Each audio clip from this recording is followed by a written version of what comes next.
আসসালামু আলাইকুম viewers, welcome to my channel. আমি কাউসারা নূপুর। আজকে ঠিক রেস্টুরেন্ট স্টাইলে মালাই চা কীভাবে ঘরে তৈরি করবেন সেটাই দেখাবো।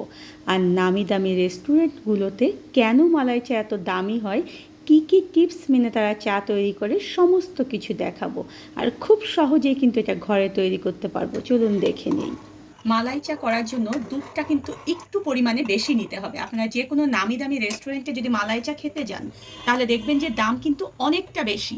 তার কিন্তু একটা মূল কারণ হচ্ছে তারা দুধটাকে অনেক বেশি ঘন করে ফেলে। আর এই কারণে চায়ের টেস্টটা অনেক বেশি হয় এবং এটা কিন্তু অবশ্যই তখন দেখা যায় যে দামি হয়ে যায়। আমি এখানে 4 কাপ পরিমাণ দুধ নিয়েছি। আর ফার্স্ট এটাকে আমি একটা বলক তুলে দিয়ে চুলার জালটাকে একদম কমিয়ে দিয়ে উপরে একটা মালাই পড়ার জন্য অপেক্ষা করব। আর মালাই চা করার সময় দুধটা যেমন ধীরে ধীরে জাল হতে হবে, তেমনি কিন্তু চায়ের যে লিকারটা আমরা বের করে নেব, বিশেষ করে যেটা রেস্টুরেন্টে করে নেয়, তারা কিন্তু দেখবেন যে দুটো চুলোয় এক পাশে চায়ের লিকার বের করতে দেয় আর এক পাশে চায়ের যে দুধটা সেটা ঘন করতে দেয়। তাই এটাকে বলক আসার পরে এটা জালটা কমিয়ে দিয়ে আমরা পাশের চুলায় লিকার বের করব। দুধটা যখন দেখবেন যে একটা বলক চলে আসবে, তখন চুলার জালটাকে একদম কমিয়ে দিয়ে এর উপরে আমরা মালাই জমতে দেব এবং এই 4 কাপ দুধকে আমরা 2 কাপ করে নেব। আর পাশের চুলায় চলুন যে আমরা লিকার তৈরি করে নিই। চুলায় একটা হাঁড়ি উঠিয়ে দিয়ে আমি যে কাপ দিয়ে এখানে চা করব, সেই কাপ দিয়ে আমি এখানে 3 কাপ পরিমাণ পানি দিয়ে দেব। এটা কিন্তু মনে রাখবেন যে আজকে আমি যে মেজারমেন্টটা দেখাচ্ছি এটা কিন্তু 4 কাপ পরিমাণ চায়ের মেজারমেন্ট দেখাচ্ছি। কেউ যদি এটা থেকে 2 কাপ করতে চান তাহলে সব কিছু অর্ধেক করে নেবেন, আর যদি আরও বেশি করতে চান সেক্ষেত্রে পরিমাণটা আরেকটু বাড়িয়ে দেবেন। ফার্স্ট এই পানিটা বলক আসা পর্যন্ত অপেক্ষা করতে হবে।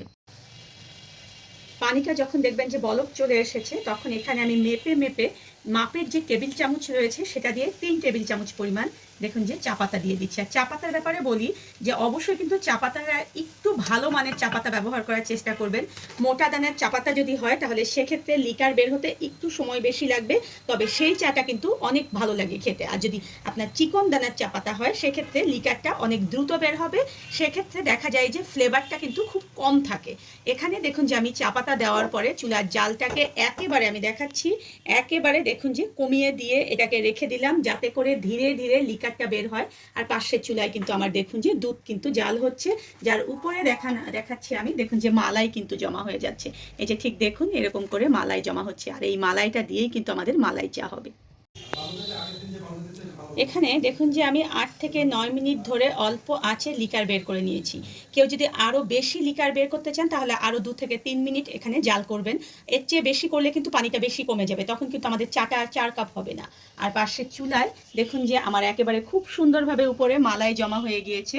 ঠিক এইভাবে করে মালাইটাকে এভাবে সরিয়ে সরিয়ে এটাকে আমরা তুলে নেব একটা বাটিতে।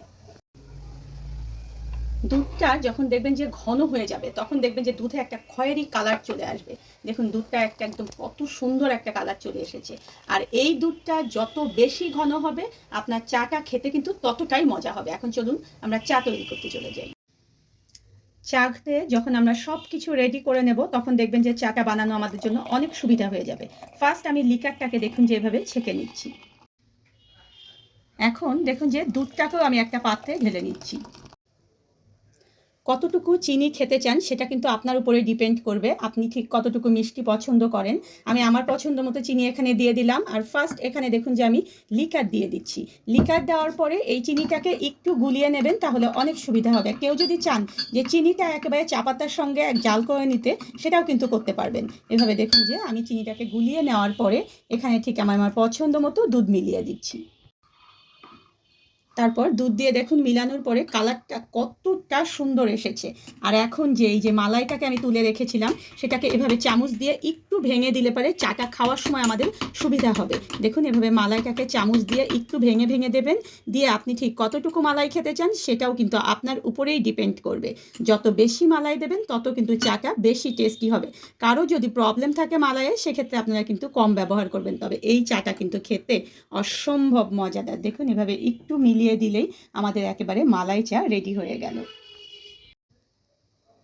একেবারে রেস্টুরেন্ট স্টাইলের মালাই চা কিন্তু তৈরি হয়ে গেল। আর কেউ যদি খুব দ্রুত মালাই চা খেতে চান তাহলে দুধটা এরকম ঘন করে রাখবেন, মালাইটাকে আগের দিন মালাই তুলে নর্মাল ফ্রিজে রেখে দিয়ে পরের দিন জাস্ট লিকার বানিয়ে আপনারা পরিবেশন করতে পারবেন, এতটাই সহজ হয়ে যাবে।